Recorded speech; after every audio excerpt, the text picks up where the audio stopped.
হরে কৃষ্ণ বন্ধুরা, এক নজরে পাণ্ডুরিক ধাম দেখানোর জন্য আপনাদের স্বাগতম। আপনারা যারা আমার ইউটিউব চ্যানেলে নতুন দর্শক, তারা অবশ্যই আমার চ্যানেলটি সাবস্ক্রাইব করবেন এবং পাশে থাকা বেল বাটনটি ক্লিক করবেন। আমাদের আজকের আলোচ্য বিষয় হচ্ছে পাণ্ডুরিক ধাম। রাধা রানীর বাপের বাড়ি পাণ্ডুরিক ধাম।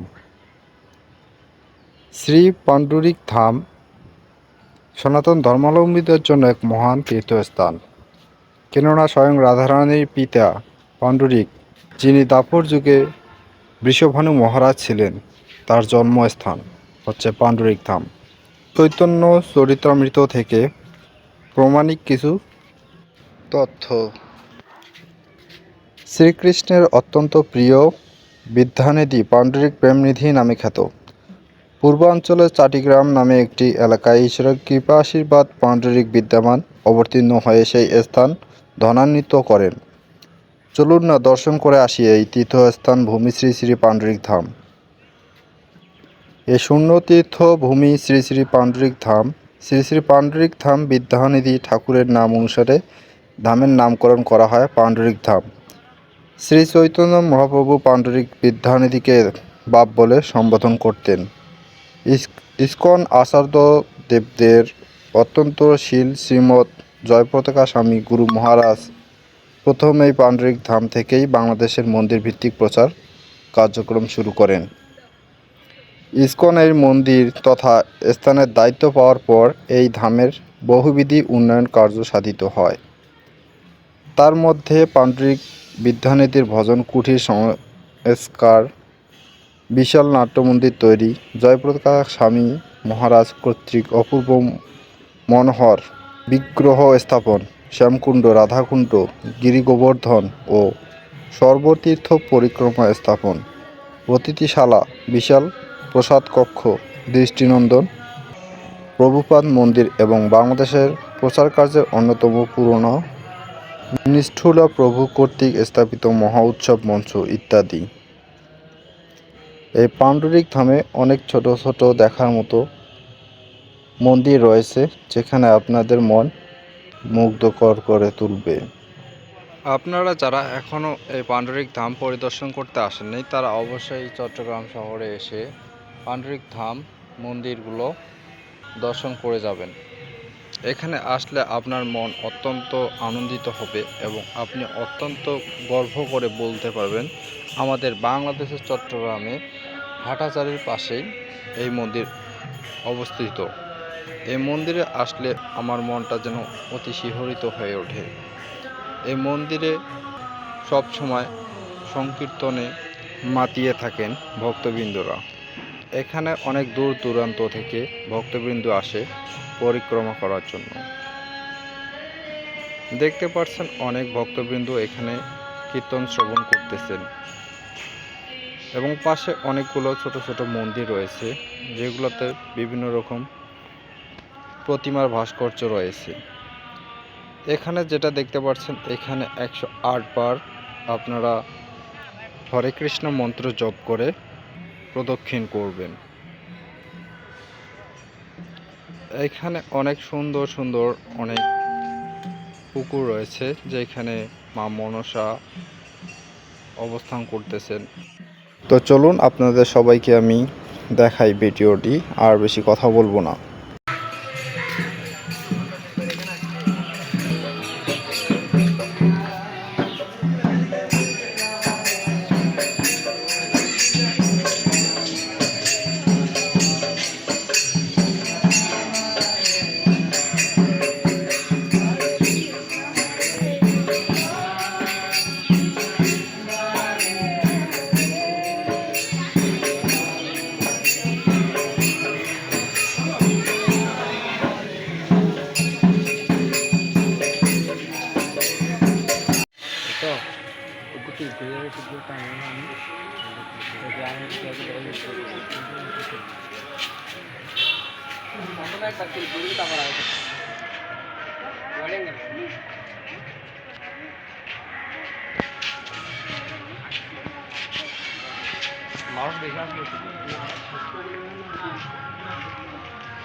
ব্যাগেরও দায়িত্ব হবে, সরকারি দায়িত্ব